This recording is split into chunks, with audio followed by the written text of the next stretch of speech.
السلام علیکم ورحمۃ اللہ وبرکاتہ۔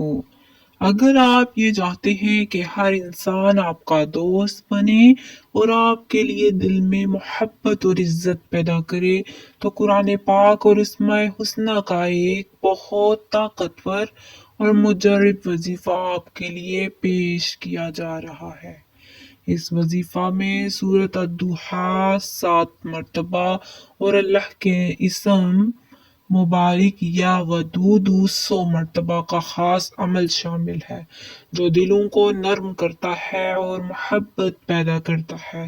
یہ عمل روزہ نہ کریں، نیت خالص رکھیں اور اللہ پر کامل یقین کے ساتھ دعا کریں، انشاءاللہ بہترین نتائج حاصل ہوں گے۔ یہ آپ کسی بھی نماز کے بعد کر سکتے ہیں۔ امید کرتی ہوں ویڈیو پسند آئی ہوگی تو میرے چینل کو سبسکرائب کریں، لائک کریں اور بیل آئیکن کو ضرور پریس کریں تاکہ ہر نیو آنے والی ویڈیو کا نوٹیفیکیشن آپ کو ملتا رہے۔ اللہ حافظ۔